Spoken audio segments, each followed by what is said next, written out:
Welcome to New Life Live with host and founder of New Life Ministries, Stephen Arterburn.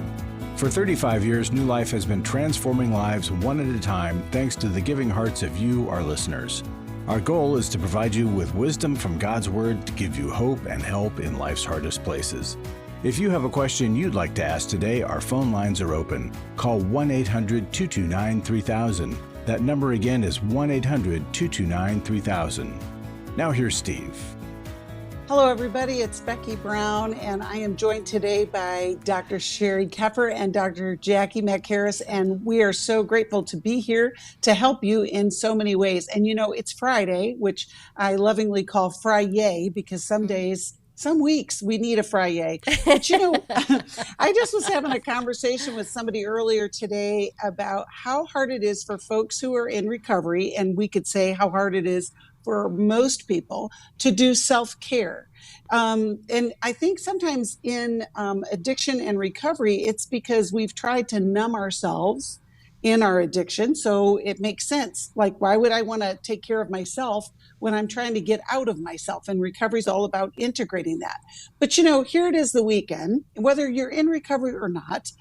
What are some ways that you would encourage, you, Jacqui, you, Sheri, would encourage someone to do some self-care this weekend, or some intentionality on a better part of their life? One, I would say give themselves a permission slip to have some self-care. We're so busy. Our jobs require so much of us. Our families require so much of us.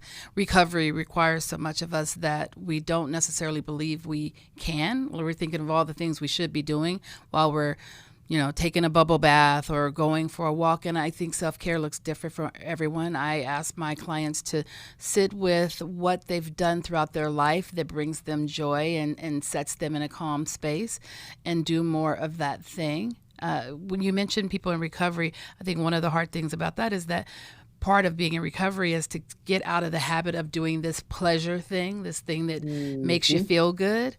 And then we say, get some self-care. Well, right. I'm being trained to not need this pleasure. So we have to change how we talk about recovery and how we talk about the changes that a person is making. There's some neurological changes, yes, but it's the pleasure wasn't the bad thing. The thing That's really good. Was the problem. That's good. All right, Sheri, how about you?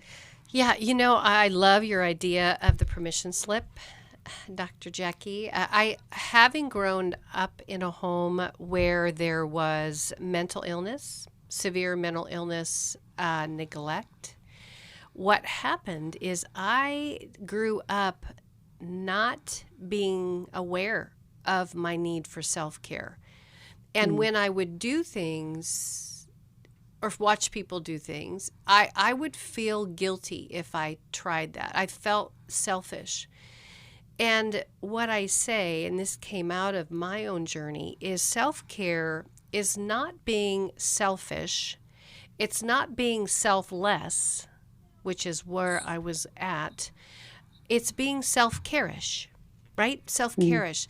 And so learning that taking care of myself is probably the most faithful thing I can do for me. It's fidelity. It's self-fidelity.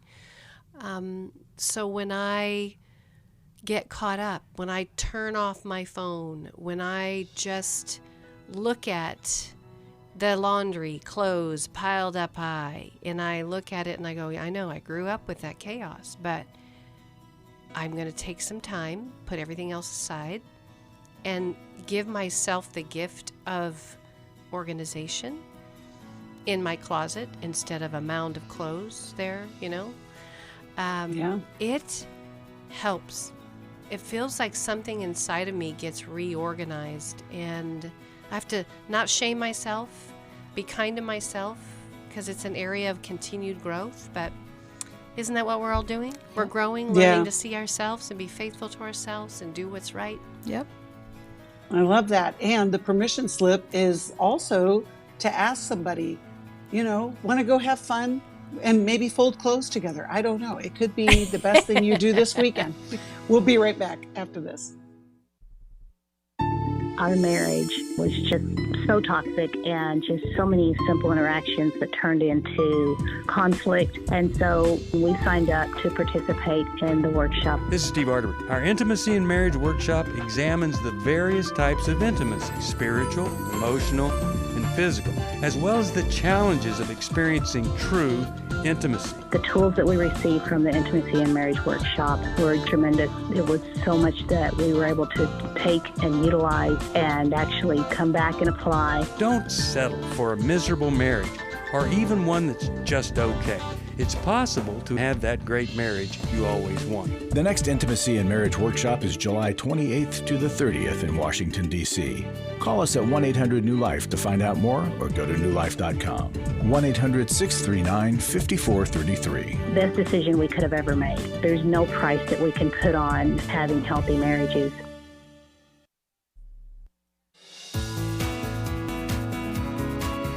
To find out more information about New Life or to order any of the resources mentioned on today's program, call 1-800-NEW-LIFE. Now back to New Life Live. Welcome back. I hope that something you do this weekend will bring you joy. And one of the things that brings us joy is answering your calls. And we're going to go right to the calls, and we're going to talk with Wendy, who's calling us from Pensacola, Florida, listens on WEGS, and she's one of our Club New Life family members. Thank you so much, Wendy. How can we help you today? Hello. Hey, I have been praying about this, and before I get into my question, I just wanted to mention, because I love to support you guys, that you also are on my Amazon Smile. So anytime I make a purchase, I chose Club New Life as my. So I think that Larry needs to mention that more. Thank you, Wendy. I haven't heard him mention that, and with the millions of purchases that are made, that could be a significant cash flow increase there. It's huge. Right? All right, Larry, Well, you listening? thank you, Wendy. Yeah, listening, Larry? Because it's listening in there. Love that.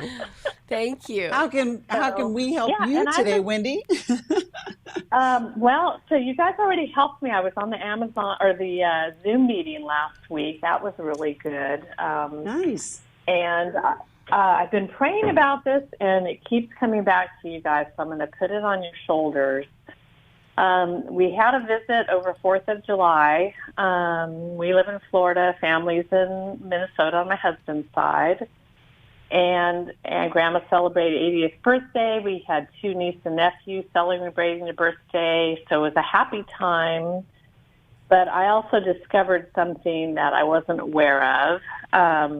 So our nephew, who's going to be 16 very shortly, getting to know him, and he and I have always had a pretty good relationship. I think I try to be the fun aunt, but I'm also very serious about certain things. And when I started watching him, as I work with kids a lot and celebrate recovery, he drinks at 15, 16, vapes, but he also now was disclosed to me that he smokes marijuana. Okay. And so the reason Mom and Dad are totally 100% clueless about things, their focus is on the older sister, who's a perfect child, does no wrong, and so it's very tense being up there. And so timing-wise, given the fact we were up there for happy times and celebrating, I just did not seem like the time to disclose that. And it was initially disclosed to our daughter, who's in her early 20s, when he and she went to the movies. But it was something that was already on my radar just because of being able to play beer pong so well and his pretending to smoke and show me some stuff. So what is my best approach to, because Mom and Dad are already so ridiculously, I so appreciate having parents who, I'm kind of one of those parents, but I'm also reasonable, and their strictness and his It's drove him to be sneaky. It's drove him to not have. They're not open to conversing about stuff. It's my daughter again brought this up, and she brought this up when she was in her early teens. She's like, the conversations those guys have are just like, it would be like somebody you just met. Hey, how's the weather? Okay. And those kinds of things. So what do I do? I don't want to get him in trouble, but don't want him to hurt himself and somebody else. It's a great question. You're a great aunt for asking these questions. Jacqui, let's start with you. Yeah, you want to be the fun aunt, but also provide some safety and structure.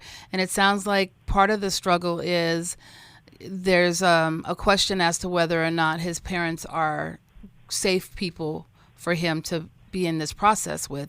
It doesn't sound like you feel like that they are. Have you had a conversation with him? Is he aware that you're aware?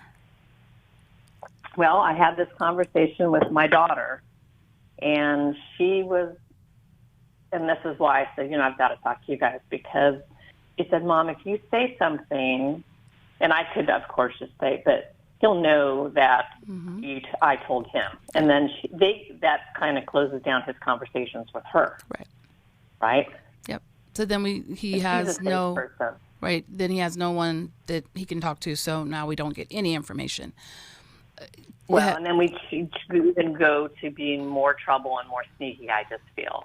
I don't know what's your history, because I'm not involved in the background with the kids that I help between parents and stuff. I'm not there on a daily basis. And we, again, live in Florida, they're in Minnesota. Yeah. So what would you suggest for Wendy to do next steps?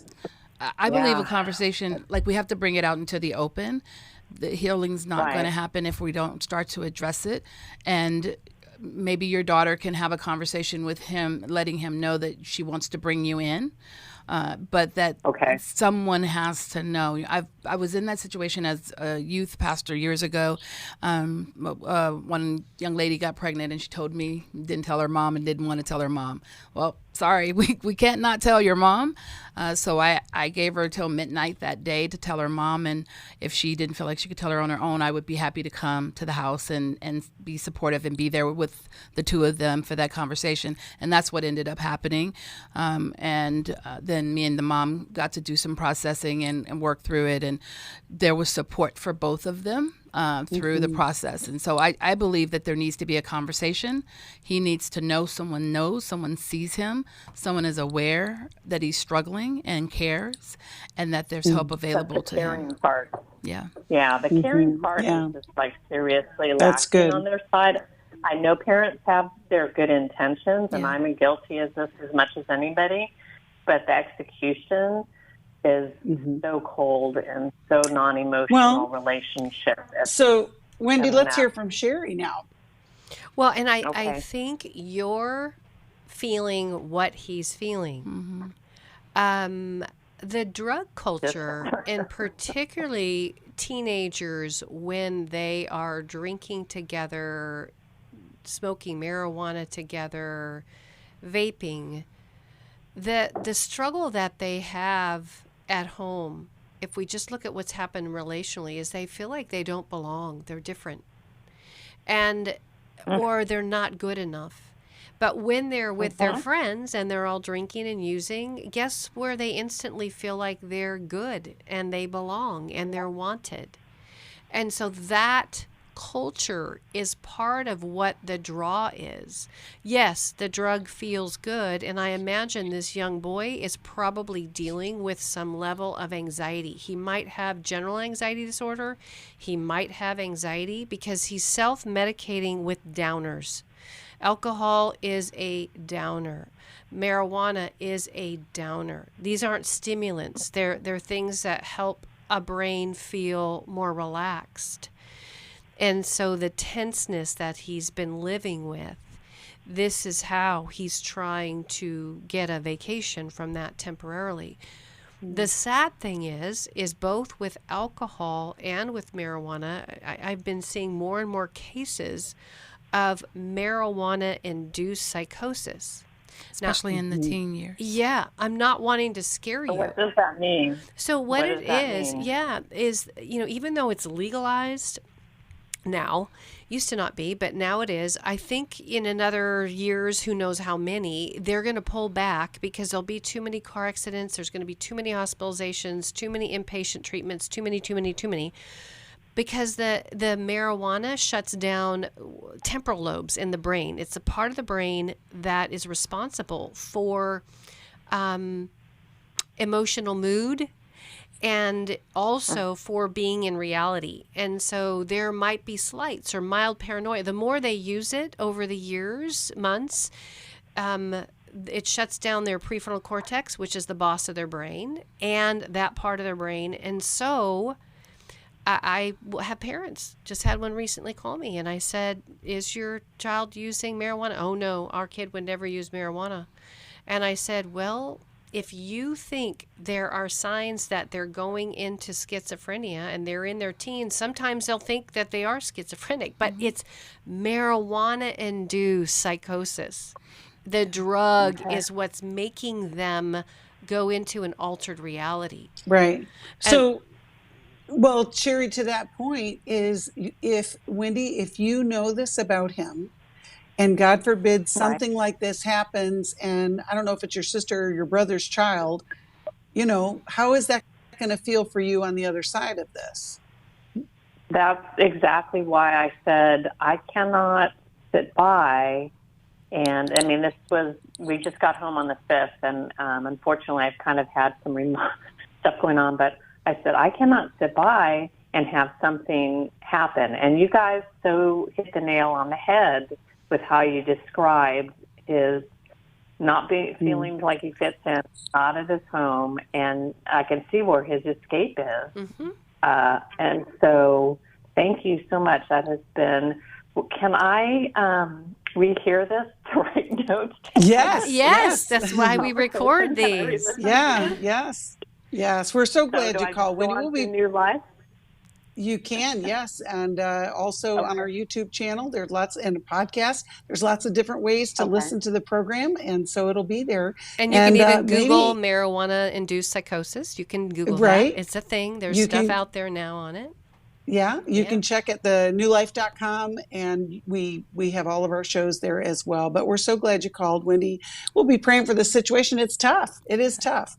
And but there's help available. Do you guys have a book suggestion that you would like to mention? Oh boy. I'm thinking How We Love Our Kids, only because eventually mom and dad are going to need that information. So that's what we're going to send you. I love it, Becky. And Wendy, what about understanding and listening to your child who smokes pot? Well, there you go. And that one too. 2 books. I'm doing a Steve on that one. Well, thank you so much. We're going to go back to the calls, and we're going to talk with Kathy, who's calling us from Philadelphia, listens on Sirius XM. Hello, Kathy. We're glad you called. How can we help you today? Hi. Thank you for taking my call. I'm a New Life member for many years. Thank you. Really appreciate you guys. Thank you. My situation is I'm widowed for 8 years. I recently started a relationship that it's very good, but just wondering your approach to handling things that go along with that.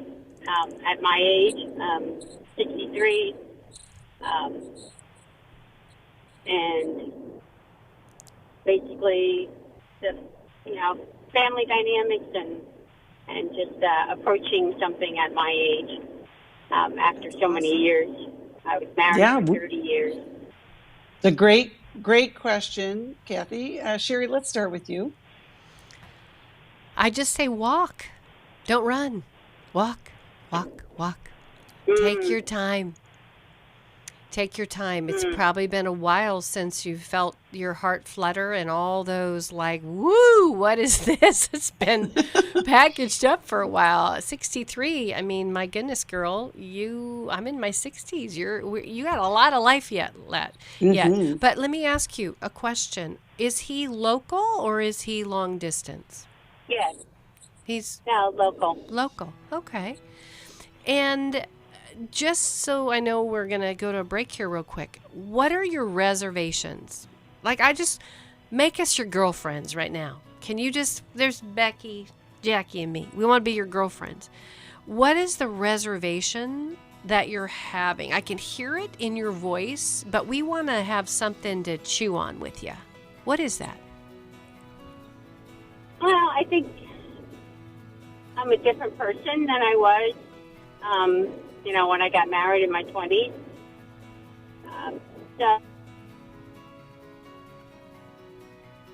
I wasn't as much of a Christian then as I am now. So sex, you're wondering what to do with sex? Whether to have it or not? Yes. Okay, good. Look Right. how honest we got. Girlfriend? Yeah.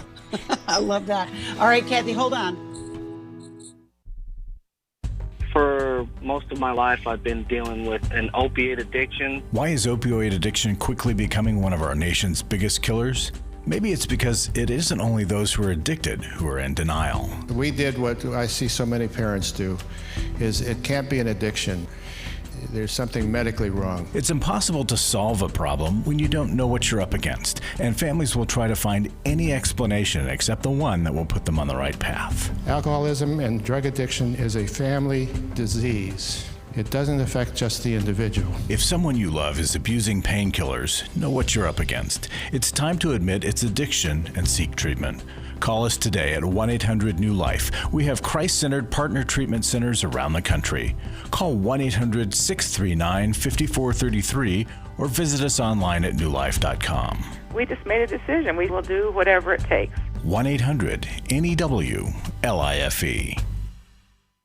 I was sort of vaguely familiar that the 12 steps had some origination in the Bible. I found Life Recovery, and one of the things I liked so much was that it had such a broad appeal. It wasn't limited to just alcohol or drugs, that it was addressing a wide range of problems. At New Life, we believe everyone can benefit from a life recovery experience. There are life recovery groups all over the country. They take place online, in conference calls, and in person. And if there isn't one in your area, we can help you start one. We have startup materials, leaders' guides, CDs, Bibles, and more, all with discounts available for groups. Call us at 1-800-NEW-LIFE and ask for Terry Ward. The 12 Steps have long been a great help to people in recovery because much of the 12 Steps' power comes from the fact that they capture principles clearly revealed in the Bible. The 12 steps is really a pattern for all of us as Christians. Call 1-800-NEW-LIFE. That's 1-800-639-5433.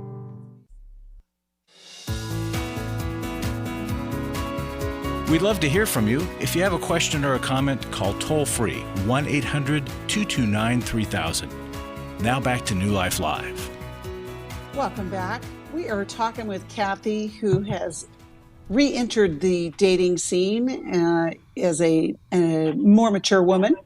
And so we're excited to hear about, a new way of approaching relationships. Sheri, you want to continue in your conversation with Kathy? Well, first off, Kathy, I love you. Do you know that? I just love that you just jumped in so we could just talk about what's real and what a very normal and common question that we ask when we're in the re-entering the dating world. And all I can do, I just want to give you a snippet and then I'm going to have Jacqui share. But personally, when I re-entered the dating world, when I don't know if you remember, over a decade, 12 years ago now, when Steve had written a book, Is This the One? And Henry had the book, Finding a Date Worth Keeping. They challenged me on the program New Life to date a minimum of 20 men before I could land with anybody. But let me tell you what that did for me. I read their books, and I decided that I was going to start dating gentlemen. But I was honest with these gentlemen because I knew that I wanted to be valued for me. I knew that. I had come out of my relationship with Connor, who was a sex addict, and it was almost 20 years, 17 years I was single again. And I thought, I want to be loved for my eyes, my conversations, my mind. Like, there's a lot of other body parts, girl, that we can be loved for. So what I did was really brave. I told them all that I wasn't going to have sex until I was married. Now, you should have seen the looks on their faces. Like, some of them said, well, you've been married already, haven't you? And I said, yes. And so why wouldn't you have sex now? I mean, I had some debate me. I had others go, But Kyle, my husband now, had similar values. But I wouldn't have known that if I'd given the milk away. I think a lot of times women give the milk away and they don't buy the cow. We want to be loved, and there's pressure and there's all these emotions and feelings. I know it's very titillating to be with a handsome man. It's like, woo! But I had to put handlebars around that part of me, and by declaring it to them, I found out two things. One, that there were men that weren't okay with that. And then I found out that there were men that were. And I wanted a men of integrity that would adore me. And you know what? I won the prize. Winner, winner, chicken dinner. I got an amazing husband who adores me today. And he waited with me. So I'm not going to say it's easy, because you feel, in your 60s, we were in our 50s. But I think I got judgment from a lot of people, but I just had to pave my own trail. So I'm a girl that's out there, and I'll tell my story, just like Dr. Jacqui talks about. Tell your story. Yeah. But that part of my story, I have no regret for, because I saw a man be willing to wait and just fall in love with me. Sheri, I would also like you to tell Kathy what you tell so many women about asking about pornography use, because that was another part of that process. I did. And usually by date 3, I wouldn't do it on the first date, but I'd tell my story, about Connor. And usually if I was still interested and they were interested by date 3, I would have a conversation about pornography. And I would just say, you know what? Yeah. I mean, I was in a marriage where this was a huge factor. And this is what I would say. I know too much now. I just know too much. And if pornography is something that you use on a regular basis, I'm not the right girl for you. I'm not going to be a good wife. I'm not going to be a good partner. It's just not going to work. And I had men. Yeah. Go ahead. Well, I did that. I did ask. Okay. And what did he say? He said no. Okay. And I believe it. Okay. But no, I remember listening to you before, and that to ask that, and yeah. Anyway, go ahead. And when I heard no, then I asked a follow-up question. Well, have you ever looked at it? When was the last time you looked? Now, it goes a little deeper in the conversation, right? Because if they say I never looked at it, then I start to wonder if I'm really with a sociopath liar. Because I'm like, I don't know that there's a man on this planet that has not seen it. I'm not saying that they live on it. But it was nice for me to have somebody say, well, I looked at it when I was in my 20s, or I looked at it 10 years ago, but it's not my thing. I don't look at it now. I don't want to look at it. That's very different. That's more of a conversation to vet out. We had a caller here. You all remember. Oh, my goodness. It was probably a month ago. It broke my heart. It was a gentleman who lied to his wife, and her former husband was involved with some sexual, acting out. And he was hiding his porn addiction. And she found out 10 years in, and she was devastated. And he was like, I was lying to her. I knew I was lying to her. It wasn't right, but he was trying to restore, which was good. But these are the conversations. We just have to be fearless in our 50s and 60s and even 40s and 30s or 20s. Right. We just have to be fearless today and not be afraid to just hear what's true and then get to make choices around it. Yeah, I agree. And that's, it's funny because it is a new relationship. It's new ground. There's fresh start, and it can be really good. And you're right, Kathy, you're not the same woman that you were in your 20s. And I'm going to see if Steve's book is still available. Is this the one? Because I think that would be helpful. Or we could send you Henry's book, How to Get a Date Worth Keeping. Either way, we're going to help you along that way. We'll be back after this. It had become very apparent that some of the things I was involved with were taking over my life. In today's world, men are barraged with inappropriate content and images all day, every day. Some say that certain behaviors are just no big deal. It's just part of being a guy. But it's simply not true. It's a battleground for every man, and the opportunities to fail are everywhere. New Life's Every Man's Battle workshop can help. After 7 years, just one weekend, a completely changed man. For over 20 years, New Life Ministries has been helping men regain their integrity and purity through their one-of-a-kind Every Man's Battle workshop. He said, I think this is something that every man should go to. Married, dating, it was definitely life-changing. Now the workshop is coming to Dallas, Texas, August 4th to the 6th. Don't wait for him to call. To find out more, call 1-800-NEW-LIFE or go to newlife.com. I just can't say enough of what New Life has done for our marriage. 1-800-NEW-LIFE. I have given to New Life regularly because I have so many people that I am referring to New Life who so benefit from the ministry. I just can't imagine what would happen in my area if New Life wasn't available to us. You can help New Life Live stay on the air by joining Club New Life today.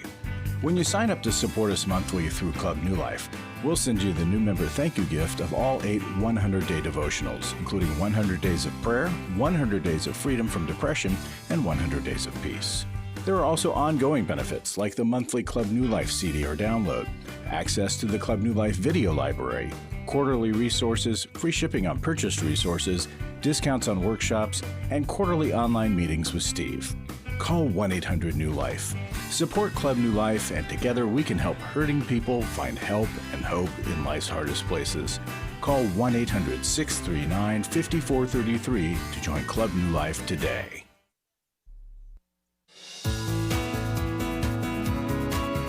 We're glad you joined us for New Life Live. To be a part of the program, call 1-800-229-3000. Now back to New Life Live. Welcome back. I want to just say thank you to all of you who support New Life Ministries. You are making a difference in the lives of so many people, whether it is a one-time donation, whether it is being part of our Club New Life family. And the Club New Life family gives each and every month a portion to the ministry. It just helps us do all kinds of help or offer all kinds of help to so many people. And I just wanted to say thank you. And of course, if you want to join Club New Life, you can do that by just calling us, 1-800-NEW-LIFE. You can go to newlife.com. And we have a welcome gift of 8 of our 100-day devotionals. And so it's a gift that keeps on giving. So we just wanted to say thank you, and just wanted to point that out, that you are making a difference when you give to New Life. And so thank you. We're going to go back to the calls, and we are going to speak with Elizabeth, who's calling us from Pensacola, Florida, listens on WEGS. Hello, Elizabeth. I'm glad you called. How can we help you today? Hi, I didn't realize I was on or coming on a phone call right now. Can you hear me? Yes, we can. Well, you're here now, Elizabeth. How can we help you? Okay, I apologize. I was on hold with the other lady, and I didn't even know that we were done talking. So, well, here you are. I think what I need to ask, now I had a stroke in February, and I have you on speakerphone. Can you hear me okay? Yes. Okay, so what I want to ask is I have an appointment tomorrow with one of your guys' Christian counselors. And my homework's supposed to be zone in on what it is exactly that I want her help with, because I can only afford like 1 or 2 appointments, and I'm trying to zone in on it. And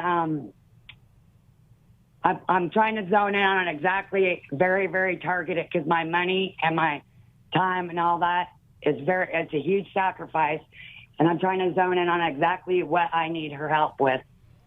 Okay. All right, Elizabeth. Well, you called the right place. Jacqui, let's start. How can we help Elizabeth be prepared for her therapy appointment? Well, first of all, Elizabeth, I think it's great that you're going and getting counseling. It is a sacrifice, but it's a sacrifice to help you be a better you. I think the answer is in you. you know what you need help with. You know your story. So maybe take some time today sitting with your story. Where did I come from? How did I arrive where I am right now? And then ask yourself, what am I feeling? Where do I feel that in my body? So that you can get familiar with your emotions and how they play out in your body. And ask yourself why. And then ask yourself, what do you need? And that's what you're going to talk about in therapy. You're going to talk about what you need. You're going to talk about your why. Why am I struggling? Why am I angry? Why am I addicted? Why am I depressed? What is your why? Where did that come from?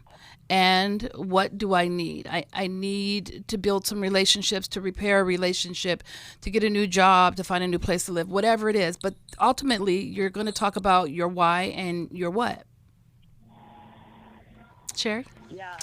You know what's funny? What? Is I just did all that when I thought I was on hold with the other lady. I just made a whole timeline, and it actually, I was thinking how helpful it was to get organized with my thoughts. And I just jotted, I was sitting on a hold. We went back and forth, and I thought she was trying to help me zone in on a question, and she was with other calls. So there you go. I was sitting there doing that while I was on hold. That's awesome. That's awesome. And the thing that I would do is I would say, I want you to write down 5 things you struggle with the most. Yeah. Your 5 top things. I mean, just having had a stroke, that has to play into some of the challenges. And so 5, just have real clarity on those so that she can see what's going on.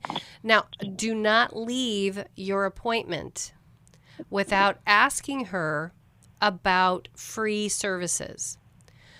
Whatever your needs are, the 5 things, you ask her, do you know, because my funds are so limited, do you know any free services in our area that might help me? We have, in my area, we have a group called Spare Counseling, which they actually are a training center for interns and therapists. We have to get like 3,000 hours.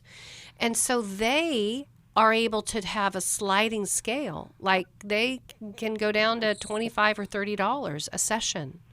Now that can go a long ways. You might get 5 or 6 sessions. I have clients, I have folks that come to me, and I refer them there when they're really needing to go longer in treatment. And they come to me and just say, what can I do? And I'm like, okay, I've got the place.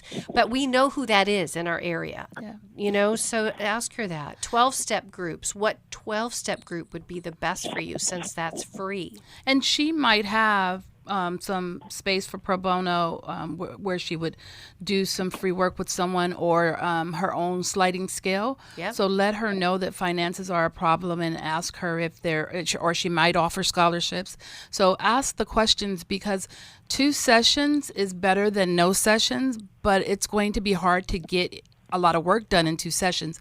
You build a relationship with the therapist, and then your work, the healing, is happening within that relationship. And in 2 sessions, you haven't really had a chance to do that, for them to get to know you, for you to get to know them, and you to find some ways that work after you set some goals. And so if you can get more sessions in, and maybe get yourself to a place where you're not looking at this as something that you're going to, you're not going to like go into the dentist and get a crown and then you're better. It's not going to work like this. This is going to be an ongoing process. So you might need a little more time. Well, and along that line, Elizabeth, be encouraged that it's not going to be over in a couple of sessions, but that it isn't just because of your finances. But what we encourage people to do is continue to do the work, whatever that work may be. And it could be reading a book. It could be watching, we've got YouTube videos on every subject, as well as old shows that are divided up by content, like the different topics that you could watch. So true, Becky. And, so many people just heal by listening to listening to the shows and information. Yep. Yes, free. And that's free. Yeah, and that is free. And of course, group work. Yes, you sure can. Okay, number 1. I'm not bragging, but I've tried all that stuff you just said, and I do have good insurance, and my out-of-pocket maximum met. And the reason why I'm going through you guys is because I went through a lot of Christian counselors that actually hurt me a lot, that didn't deal with their own trauma and made it a lot worse for me. Oh, okay, and so I have sorry. access to all that, but I'm trying to get almost like, and I am zoning out on what I need. You know, basically what I think I need from her is to help me zone out on exactly, sorry, I got an alarm going off, is exactly what practical things I need to do right now, you know, almost like a crisis situation. That's and try again with other counselors, but the one that you guys had listed as a Christian counselor ended up really messing me up after like a year and a half. Oh, sorry to hear that. Well, you know, I think Elizabeth that just tells you to pray for your husband more, you know. Well, and Elizabeth.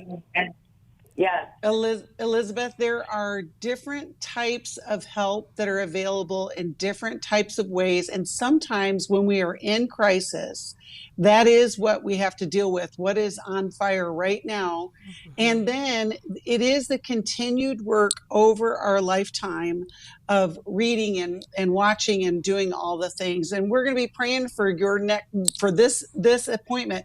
We're going to send you a copy of the Life Recovery Bible, and stay on, and Diane will get you some help with that. But we're so glad you called. We'll be praying for that next step. It does take a lot of work to do the work that we have to do.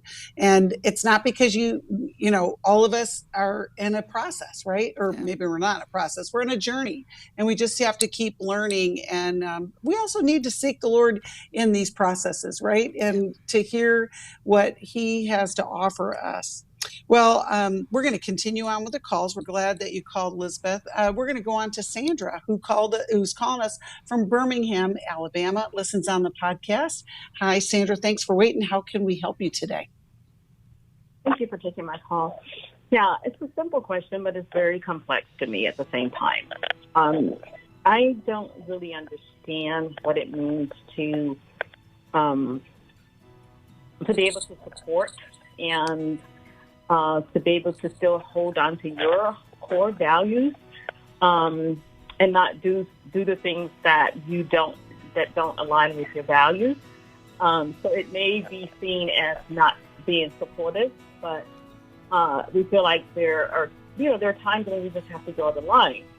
I'm thinking specifically about a decision that our adult daughter has made, and we really don't think it's a good idea, that it involves her child, and it's a lifestyle change for him. And so we're not supporting that idea, and so we did not want to give her a send-off. Okay. All right, hold on. So Hold on, Sandra. We'll be right back after this break.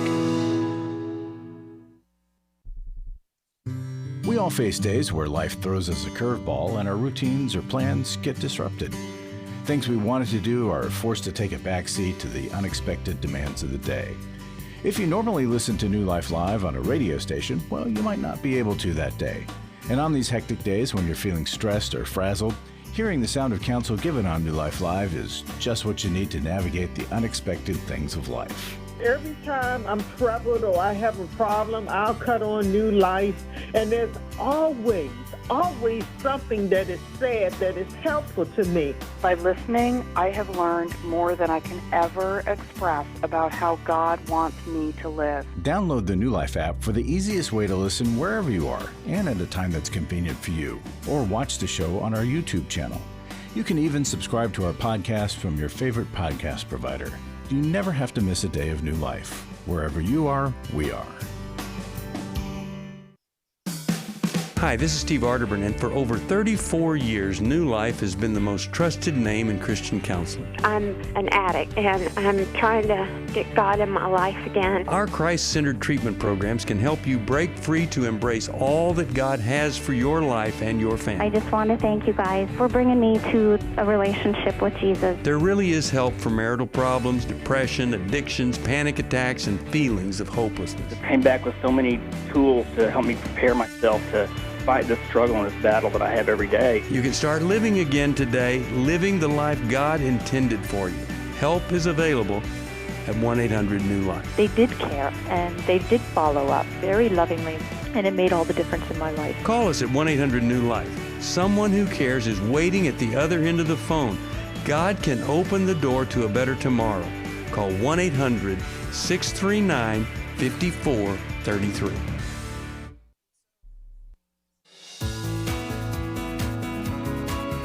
To find out more information about New Life or to order any of the resources mentioned on today's program, call 1-800-NEW-LIFE. Now back to New Life Live.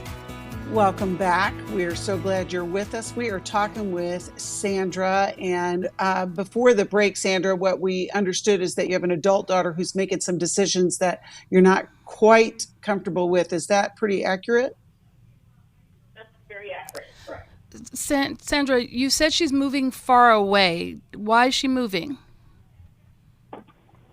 Well, that's a complex answer, to be honest with you.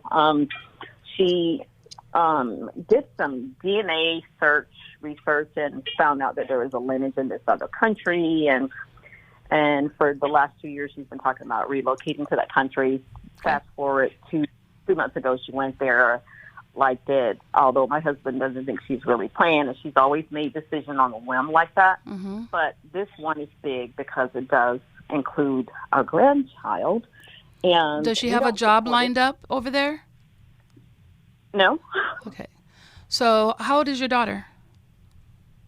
35. 35. Is she single or with a married or with a partner? Or?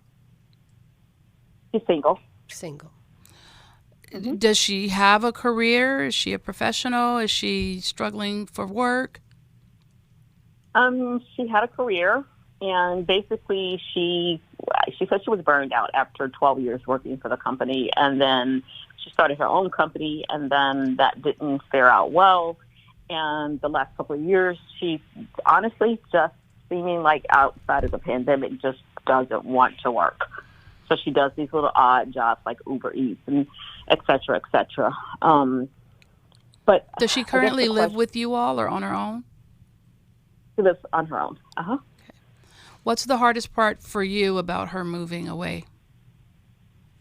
How it's going to affect the child. How is it going to affect the child? And how old is the child? She's 7. 7. How do you think it will affect her? He loves his mom very much, and he doesn't spend as much time with her because I'm not sure what happened, but he ended up most of the time with his dad now. So is she planning on him going with her when she moves, or is staying with Dad? He's staying with Dad. She's leaving him behind. And where does Dad live? Is he close to you? Dad is local, correct. Who's the man? Who's the man overseas that she's met? We don't know. We can't get a lot of information. We've gotten some information, but not a lot. Which is, what's that? What's the information? She wants to go there to serve, is what she says. My husband and I are servers in our community. I think she's trying to patent that, but my husband and I have always told her that you can't support someone else until you can support yourself first. What do you mean by serve? Serve in a... Is she going on a mission field? It's not a technical mission field. No, not at all. But in her mind, she's going to be serving, and it would be what we could consider mission work. But there's nothing playing out, to be honest with you. No, I get it. And it makes you pause to wonder what's going on in your daughter that she would leave her 7-year-old son who loves her to go on a mission. Like there's some red flags here. You know, I mean, if it was just about a daughter leaving and going on a life adventure, I mean, you know, they Dr. move. Jacqui, I have adult children. Yeah, They've lived in Spain, Virginia. That's hard, but this sounds like something other than that. Like, what happened? And we don't have a lot of time, but did anything? I want you to float back for a second. I want you to float back in your life and your history. What happened when your daughter was 7? Was there a change? Were you married someone else back then? Was there somebody at school that hurt her? What happened? Well, I would tell you this, but it didn't happen at 7. Okay. She was adopted at 6 months. Okay. That is and it. Is the country she going to, does she believe that that's her family of origin? Yes. So guess what she's doing? She's going on a personal pilgrimage. Mm-hmm. It is, I think it's a trauma response. Mm-hmm. She's not ever dealt with, and this is so common, Sandra, with children that are adopted. She was adopted at 6 months, and I know this is so hard to believe because we just remember what they look like at 6 months old, but what we forget is what we now know is that heartbeat of their mom changed. And most likely she had a handful of caretakers from the day she came out of that womb until the day she landed in your home. I don't know her story, but when adoptees don't do their own work from the trauma of being adopted, there's an grief and loss. Yeah, it's an attachment injury. You've been separated from what you were built in and taken away from that. So she's trying to find her connection. So how can we help Sandra connect with her in this decision making? Because Sandra, you're not going to be able to stop her from doing whatever she's going to do, but let's help Sandra keep a connection on some level. Yeah. If you don't have a send-off, and I don't mean a big party, but if you go all downer on her and you don't validate her journey and that she, because she's adopted, is looking for something right now. Mm-hmm. And it seems like, it's just a Debbie Downer for her to go. It's going to send her off negatively, which is what happened when she came into the world. I mean, she doesn't know her birth mom, but there's a lot of bad feelings of loss around that. So I want you to love her and get a lot of information on adoptees and trauma replications. I want you to wrap yourself like a blanket, like a warm blanket around your grandson, because he's going to need you. He's going to need your husband. He's going to need to feel like life is, that there's that energy around him. And it could be helpful if you could maybe reframe your viewpoint. This is going to be a great time for him and his father. He has wonderful grandparents who love him. His mom can still FaceTime and connect with him. There are a lot of children out there whose parents don't live with them because they're deployed somewhere, and they maybe don't have a choice because their job has sent them away. And there are ways that we manage the life of the child that's to home with the stay-home parent so that they still have connection and relationship. So yes, it will affect them. It will be a change, but we can teach them to be resilient, and they have the love and support of you all. You may also need to do some work to grieve that she even still needs this. Because she's 35, she's going to go and she's going to try to figure out who she is and where she comes from. And you may be feeling like, you're our daughter. And that's true, right? Definitely, understandably. But you can't understand the disconnect she must be feeling on the inside. And no one else can help her resolve that. She's got to go and figure it out. Right. Sandra, we're so glad you called. We're going to be praying for this situation. We're going to send you a copy of How We Love, because I think that can help also just explore those connections. And, it is tough when people make choices around us that we don't agree with, but the more we can love them and go to others with our grief and our concerns, that can help us in those times. Thank you, Jacqui. Thank you, Sheri. And thank you, listeners, for listening. We'll see you next time. Thanks for listening.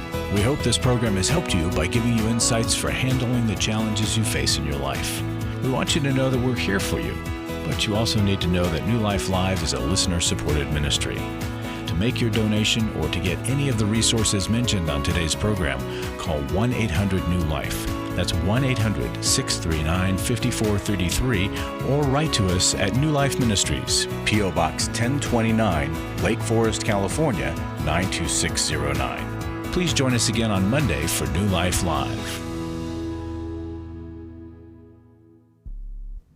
Hi, thank you for watching New Life Live. You know, New Life Live is a Christian counseling program where we deal with the hard questions about life, relationships, kids, free choice, freedom of will, whatever. It's all right there on New Life Live every day, every weekday, 1 p.m. Eastern, 10 a.m. Pacific. If you want to call into the live broadcast, you can find the schedule on newlife.com or click the social media link right below. You can see every episode of New Life Live on the New Life YouTube channel. Watch it with a friend, watch it later. Be sure to subscribe and hit that bell so you'll never miss another episode. So if you want to listen on the go, download the app. The link is right below. And I hope if you need some information, if you want to get some help, you'll call us at 1-800-NEW-LIFE. And I'll see you next time.